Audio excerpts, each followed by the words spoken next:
राधा ने अपनी शादी से पहले कभी सोचा भी नहीं था कि उसकी जिंदगी इस मोड़ पर आ जाएगी। जब उसकी शादी सुरेश से हुई थी तब उसे उम्मीद थी कि वो एक खुशहाल जिंदगी जिएगी, लेकिन सुरेश बेरोजगार था और घर में सास ससुर के ताने रोज की कहानी बन गए थे। इतनी देर हो गई, अभी तक चाय नहीं बनी। नसीब ही फूटा था जो ऐसी बहू मिली है। राधा, कुछ पैसे दे सकती हो? दोस्त के साथ बाहर जाना है। पैसे? सुरेश, घर में खाने के भी पैसे नहीं है और तुम घूमने के लिए पैसे मांग रहे हो? तो क्या करूं, काम ही नहीं मिलता, तुम ही कुछ कर लो। हाँ हाँ, निकलो काम पर। वैसे भी तुमसे घर का काम तो होता नहीं। रात को जब सब सो चुके थे, राधा ने अपने पुराने सपनों को याद किया। उसे बचपन से ही खाना बनाना पसंद था। उसने सोचा, अगर मैं अच्छा खाना बना सकती हूँ तो क्यों ना मैं इसे अपना ही काम बना लूं।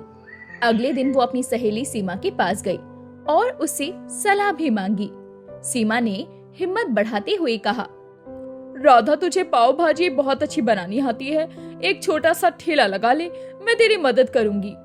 ये आइडिया तो अच्छा लगा, लेकिन सबसे बड़ी समस्या पैसा है और उससे बड़ी समस्या मेरी ससुराल वाले। जब सबको ये पता चलेगा तो सारे घर में कोहराम मच जाएगा। देख राधा, अगर तुझे अपने पैरों पर खड़ा होना है तो तुझे हिम्मत दिखानी होगी, वरना सारी जिंदगी ऐसे ही ससुराल वालों के ताने सुनती रहेगी।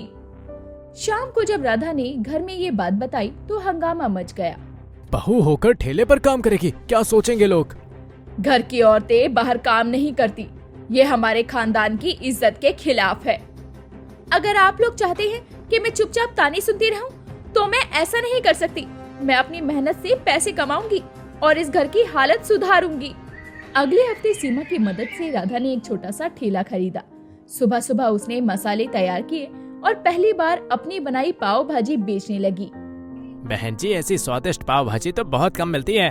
बहन जी, ऐसी पाव भाजी तो मैंने बम्बई में भी नहीं खाई। भाई साहब, पाव भाजी का दाम तो सिर्फ 40 रुपए है, लेकिन इसका स्वाद 400 वाला है। रोज रोज मेहनत के बाद धीरे धीरे उसका ठेला मशहूर होने लगा। सुरेश और सास ससुर अब भी ताने मारते थे और राधा की तरक्की से जल भी रहे थे। राधा, तूने मेरी नाक कटवा दी। सारे समाज में सारा मोहल्ला हम पर हंस रहा है। तुझे परिवार की इज्जत का जरा भी ख्याल नहीं है। मैंने कोई गलत काम नहीं किया है, ना ही मैंने कोई चोरी की है। अपनी मेहनत से ठेला लगाकर पैसे कमा रही हूँ। मेहनत करना तो कोई गलत काम नहीं है। आप और सासू माँ मुझे दिन रात ताने देते हो, उससे तो अच्छा है मैं अपनी मेहनत से पैसे कमाकर अपने घर का और अपना खर्चा चलाऊं। राधा की पाव भाजी का ठेला अब जमने लगा था। उसके ठेले पर हर दिन भीड़ बढ़ रही थी। उसका स्वाद, साफ सफाई और सस्ते दाम लोगों को आकर्षित कर रहे थे। लेकिन जैसे ही उसकी सफलता बढ़ी, वैसे ही कुछ लोगों की जलन भी बढ़ने लगी। सीमा, अब हमारा काम धीरे धीरे जमने लगा है। ग्राहक भी धीरे धीरे बढ़ रहे हैं और हमारी पाव भाजी के स्वाद को पसंद कर रहे हैं। हमारी मेहनत रंग ला रही है। तुमने ऐसे समय में मेरी बहुत मदद की है। मैं तुम्हारा एहसान जिंदगी भर नहीं भूलूंगी। राधा, तू कैसी बातें कर रही है? अगर मेरी जगह तू होती तो तू क्या मेरी मदद नहीं करती? तू मेरी बचपन की सहेली है।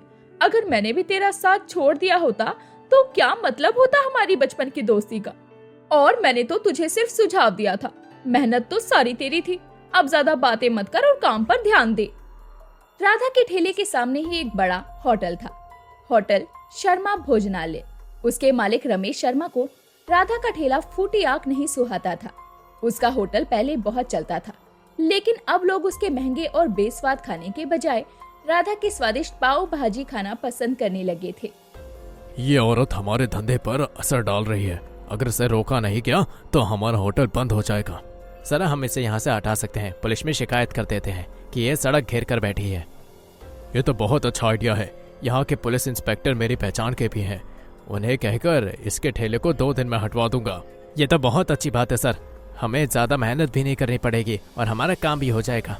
अगले ही दिन जब राधा अपने ठेले पर काम कर रही थी, तभी अचानक पुलिस इंस्पेक्टर राधा के ठेले पर आकर उसे धमकाने लगे। ये ठेला गैर कानूनी रूप से यहाँ लगा है, इसे तुरंत हटाओ। साहब, मैंने तो किसी को परेशान नहीं किया। मैं तो बस मेहनत करके पैसे कमा रही हूँ और अपने परिवार का पेट पाल रही हूँ।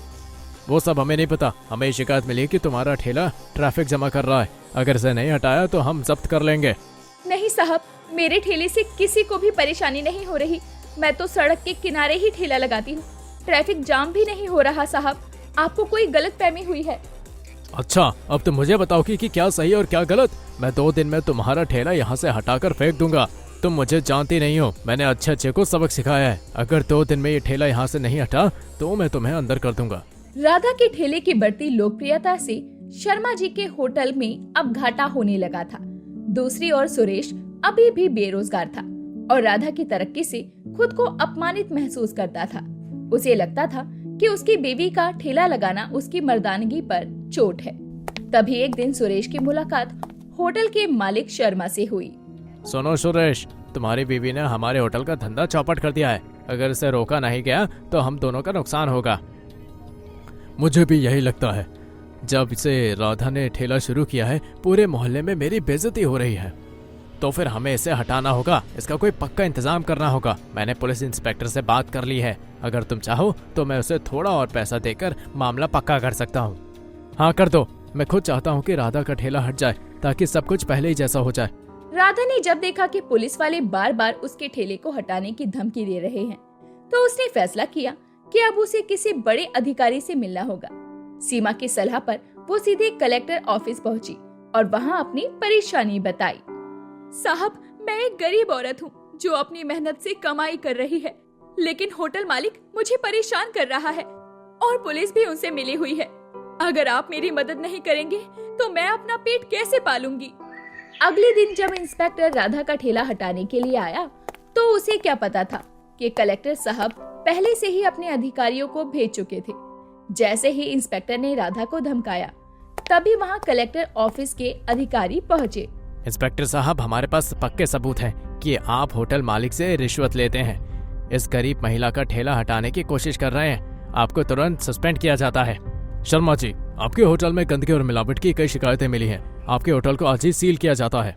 शर्मा का होटल बंद कर दिया गया और इंस्पेक्टर को रिश्वत लेने के आरोप में सस्पेंड कर दिया गया। राधा, तुमने सब बर्बाद कर दिया। शर्मा जी का होटल बंद हो गया, इंस्पेक्टर सस्पेंड हो गया और अब पूरे मोहल्ले में लोग तुम्हारी तारीफ कर रहे हैं।